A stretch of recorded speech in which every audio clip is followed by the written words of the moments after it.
નમસ્કાર દોસ્તો, વિડીયોમાં ફરી એક વખત તમારું સ્વાગત કરું છું. જે શંકા હતી લોકોને એ હવે સામે આવી રહી છે. ત્યારે દિલ્હીની અંદર જે રીતે વિધાનસભાની ચૂંટણી પૂર્ણ થઈ અને ભારતીય જનતા પાર્ટીએ જે દિલ્હીમાં પોતાની 27 વર્ષ પછી જે સરકાર બનાવી છે, એ કેવી રીતે સરકાર બની છે. કોઈ ઈવીએમનો વાંક કાઢે છે તો કોઈ જનતાનો વાંક કાઢે છે. અલગ અલગ પ્રકારના સૌ નિવેદન આપી રહ્યા છે. ત્યારે આ વાતને લઈને સુપ્રીમ કોર્ટના વકીલે જબરજસ્ત ખુલાસો કર્યો, જેનાથી સનસનાટી મચી ગઈ છે. ત્યારે જે રીતે સુપ્રીમ કોર્ટના વકીલે ખુલાસો કર્યો છે દોસ્તો, વધારે સમય ન લેતા પહેલા આપણે સુપ્રીમ કોર્ટના વકીલ શું બોલ્યા છે આ દિલ્હીની ચૂંટણીને લઈને, કે ભારતીય જનતા પાર્ટીએ પોતાની સરકાર દિલ્હીમાં કેવી રીતે બનાવી છે. આપણે સાંભળવું છે દોસ્તો વિડીયોને, પણ હું વિનંતી કરું છું થોડો સમય કાઢી અને વિડીયો પૂરો સાંભળો, એટલે તમને પણ ખ્યાલ આવે કે 27 વર્ષ પછી એવી રીતે કેવી જનતા જાગૃત થઈ ગઈ કે આમ આદમી પાર્ટીને હરાવી અને ભારતીય જનતા પાર્ટીને જીતાવી અને 27 વર્ષ પછી ફરી એક વખત દિલ્હીની અંદર ભારતીય જનતા પાર્ટીની સરકાર બનાવી. ત્યારે આ સનસની ખુલાસો સુપ્રીમ કોર્ટના વકીલે જે કર્યો છે, આવો આપણે સાંભળીએ દોસ્તો. वो भारतीय जनता पार्टी को इस फर्जी जीत की बधाई दे रहे हैं. इसका मैं अभी एनालिसिस कर रहा हूं.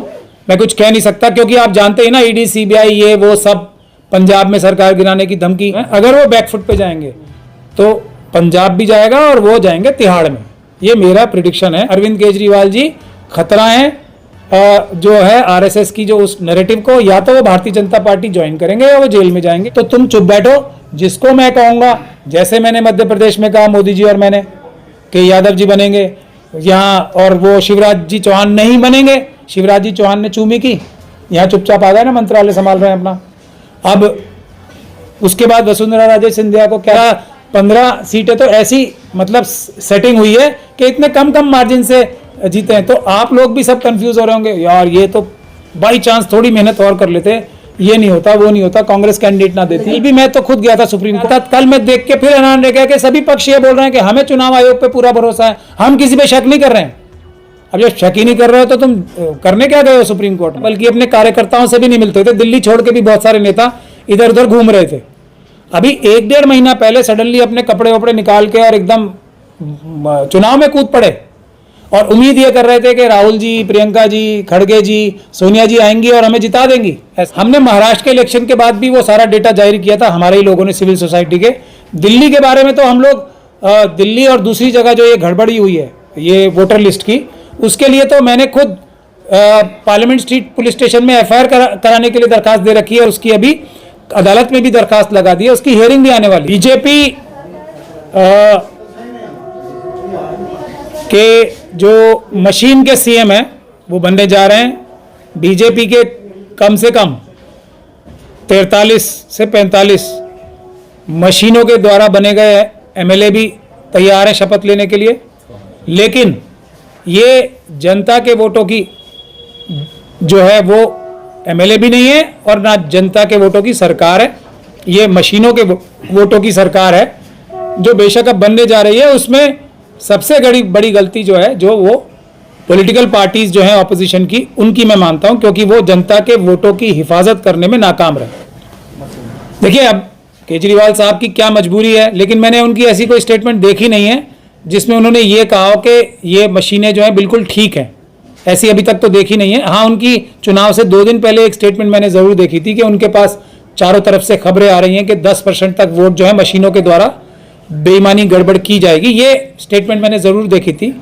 लेकिन हारने के बाद चुनाव, जो कि वो चुनाव हारे नहीं है, जो हारा हुआ दिखाया जा रहा है उन्हें, उसके बाद किस मजबूरी की वजह से वो भारतीय जनता पार्टी को इस फर्जी जीत की बधाई दे रहे हैं, इसका मैं अभी एनालिसिस कर रहा हूं. मैं कुछ कह नहीं सकता क्योंकि आप जानते हैं ना, ईडी सीबीआई ये वो सब पंजाब में सरकार गिराने की धमकी क्या क्या तो है ना, सब मनुवादियों के झोले में, आरएसएस और बीजेपी के झोले में. क्या क्या वजह रही है मशीन के अलावा और की जो इस इलेक्शन में हुआ है और जीती है बीजेपी? देखिए मशीनें सबसे बड़ा वजह है. 20% तक मैं आपको ये बता रहा हूँ ना कि बहुत सारी दूसरे भी तरीके होते हैं, मैं आपको बताता हूँ, लेकिन और भी तरीके हैं, मैं अभी आपको बताऊंगा. लेकिन जो 20% तक वोट टोटल वोट जितने भी जिस कॉन्स्टिट्यूंसी में पड़े हैं, मैं आपके माध्यम से आपके दर्शकों को भी कहना चाहता हूं, जिस भी कॉन्स्टिट्यूंसी में 70 की 70 जितने वोट भारतीय जनता पार्टी को पड़े हैं और जितने टोटल वोट्स पड़े हैं उसमें टोटल वोटों का 20% निकालें, वो वोट भारतीय जनता पार्टी के वोट जितने भी मिले उसमें से कम कर दें, वो चुनाव का असली रिजल्ट है। वो असली रिजल्ट है मशीनों को हटा दिया जाए तब। अब इसके अलावा क्या गड़बड़ होती है वो मैं बता रहा हूं, लेकिन ये 20% से ही बीजेपी की 5 सीटें भी नहीं बचेंगी। मेरा जो देश की जनता को भी और इन ऑपोजिशन पार्टी के लोगों को भी समझाने का तात्पर्य यही है कि ये अकेली मशीन अगर हम हटा देंगे, पेपर बैलेट से चुनाव हो जाएंगे, तब सारी गड़बड़ियां भी काफी नहीं होंगी भारतीय जनता पार्टी को और आरएसएस को चुनाव जिताने के लिए। अब मैं आपको गड़बड़ियां बताता हूं क्या क्या। एक तो बीजेपी ने अपने जो आरएसएस ने अपनी 2 पॉलिटिकल मजबूत पार्टियों को मैदान में उतारा बहुत ही स्ट्रेटेजिकली। एक मजबूत पार्टी उनकी भारतीय जनता पार्टी और दूसरी ऑल इंडिया मजलिस-ए इत्तेहादुल मुस्लिमीन। ये आरएसएस की 2 पॉलिटिकल विंग्स हैं, और भी हैं उनके विंग्स बहुत सारे पॉलिटिकल, लेकिन ये 2 बड़े पॉलिटिकल विंग्स हैं। उन दोनों को उन्होंने बहुत स्ट्रेटेजिकली उतारा। सिर्फ 2 सीटों पे चुन के ऐसे मजलूमों को टिकट दिए जिनको देख के किसी का भी दिल पसीज जाएगा। ज्यादातर लोग जो हैं, जो शिफाउर रहमान और ताहिर हुसैन की मजलूमियत के लिए जिनका दिल पसीज रहा था, उन्होंने बड़ा कड़ा दिल करके देश के हित में, राष्ट्र के हित में, डेमोक्रेसी बचाने के हित में उनको वोट नहीं दिए, वरना बहुत सारे लोग वोट और भी देते उन्हें। अगर वो इस आरएसएस की पॉलिटिकल पार्टी एआईएमआईएम से ना लड़ते, इंडिपेंडेंट लड़ते, तो मेरा ऐसा मानना है कि उनको वोट और ज्यादा पड़ते। इसकी वजह से तो उन्हें कम पड़े हैं वोट। हाँ, अब ये तो 2 पॉलिटिकल पार्टीज हो गई। उसके अलावा इस जो दूसरी पॉलिटिकल पार्टी है एआईएमआईएम आरएसएस की, उसको पुलिस ने पूरी फैसिलिटी दी। ओवैसी साहब की पार्टी के लोगों ने और खुद उन्होंने भी ऐलान भी किए थे कि अगर आप ताहिर हुसैन को और शिफाउर रहमान को वोट दोगे तो वो जेल से बाहर आ जाएंगे। अब वो जेल से बाहर तो मेरे ख्याल से आए नहीं, वोट तो लोगों ने काफ़ी सारे दे भी दिए उन्हें। उसके अलावा पुलिस की जो रवैया था वो, और मुझे इसका सबसे बड़ा शक यही है कि इसी शर्त पे ये दोनों मजलूम तैयार भी हुए होंगे आरएसएस की एक पॉलिटिकल पार्टी के जरिए चुनाव लड़ने के लिए। अब पुलिस के अगर आप लोगों ने इलेक्शन कवर किए हैं दोनों जगह, मुस्तफाबाद में और ओखला में, तो पुलिस ने पूरा सहयोग किया। बाकी कांग्रेस पार्टी की अगर चुनाव की रैली हो या मीटिंग हो, या आम आदमी पार्टी की चुनाव की रैली हो या मीटिंग हो, उसमें पुलिस ने और जो इलेक्शन कमीशन के जो अधिकारी हैं उन्होंने पूरी तरीके से उनको सबोटाज करने की कोशिश की इलेक्शन की। लेकिन इस आरएसएस की दूसरी पॉलिटिकल पार्टी है एआईएमआईएम, उसको पूरी तरीके से मदद की। अगर कोई रैली भी निकालना चाहता था तो मेरी खबरें यहां तक आई हैं कि पुलिस ने उनको बगैर नंबर के कितने भी लोग रैली में निकाल लो, कोई गिनती भी नहीं की आ रहा है इलेक्शन कमीशन के उसने, और पुलिस ने और इलेक्शन कमीशन ने उन्हें हर चीज की परमिशन जो है चुटकियों में दी है। इसीलिए इतनी सारी रैलीज हुई हैं। और उसके अलावा जो क्रिमिनल मीडिया है उन्होंने ऐसे दिखाया कि जैसे दिल्ली में 2 ही पार्टियां चुनाव लड़ रही हैं, एक दूसरे की मुख्य विरोधी एआईएम और बीजेपी है, ऐसा करके दिखा रहे थे। और जो अमित शाह साहब की कोई स्पीच मुझे कोई बता रहा था, उन्होंने तो ये भी कहा है कि हमने कपिल मिश्रा को वो टिकट दिया है और सामने वालों ने, मतलब सामने सिर्फ यही पार्टी थी और तो कोई था ही नहीं, उसको ताहिर हुसैन को दिया। तो ये एक, फिर उसके बाद वजह एक ये भी रही। तीसरी वजह ये रही जो पैसे का इस्तेमाल हुआ है। पैसों का इस्तेमाल जो हुआ है वो इस निशान को लगाने के लिए भी हुआ, क्योंकि आरएसएस और बीजेपी इस बात को समझ चुकी है कि हम कितनी भी धोखाधड़ी कर ले, लोगों से पैसे भी दे दें, तो लोग भी जानते हैं कि पैसे कोई अडानी जी, अंबानी जी और यूसुफ लुलू जैसे जो इन लोगों से पैसे लेके भारतीय जनता पार्टी देती भी है, वो कोई उसके घर से नहीं आते पैसे तो हम ही लोगों के हैं। तो पैसे लेके भी लोग वोट नहीं देंगे। इसलिए नया फॉर्मूला जो निकाला है इन्होंने, महाराष्ट्र में भी इस्तेमाल हुआ, यहां भी हुआ है, हरियाणा में भी हुआ, कि जो वीकर सेक्शंस के लोग हैं जो इनको वोट कभी नहीं देंगे, उनको ये बोलते हैं कि आप वोट देने मत आओ, पैसे ले लो हमसे, इस बात के कि आप निशान लगाओ। राहुल गांधी कह रहे महाराष्ट्र में घोटाला हुआ, लेकिन दिल्ली को लेकर कोई जिक्र नहीं कर रहे, कोई बात नहीं कर रहे हैं। नहीं, आपने महाराष्ट्र का इलेक्शन कब हुआ था? कुछ समय पहले, मतलब 2-2.5 महीने पहले हुआ था ना। और उसके बारे में राहुल जी ने बोला कब? अभी बोला। तो अभी 2 महीने रुक जाइए आप। अभी तो जो स्लीपर सेल्स है ना, राहुल जी को भटकाने के लिए उनके चारों तरफ तरह तरह की और समस्याएं क्रिएट कर रहे होंगे कि ये हो गया वो हो गया, राहुल जी इधर आइए, ये देखिए वो देखिए वो देखिए, इसमें फंसा रखा होगा। अभी जब उनको ठंडे दिमाग से सोचने का मौका मिलेगा तो कुछ समय बाद वो यहाँ दिल्ली के लिए भी बोलेंगे, क्योंकि जिस बात को उन्होंने महाराष्ट्र में हाईलाइट किया है, हमने महाराष्ट्र के इलेक्शन के बाद भी वो सारा डेटा जारी किया था हमारे ही लोगों ने, सिविल सोसाइटी के।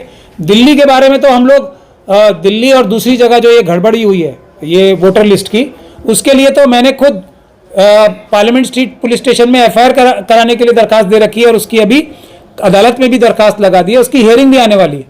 हम लोग तो काम करते हैं ना, ये स्लीपर सेल्स अपनी टॉप लीडरशिप को बरगलाते हैं, बहकाते हैं। उनका तो प्लान भी दिल्ली में कांग्रेस का क्या था, 5 साल तक तो कोई आपको नेता नजर नहीं आया, बल्कि अपने कार्यकर्ताओं से भी नहीं मिलते थे। दिल्ली छोड़ के भी बहुत सारे नेता इधर उधर घूम रहे थे।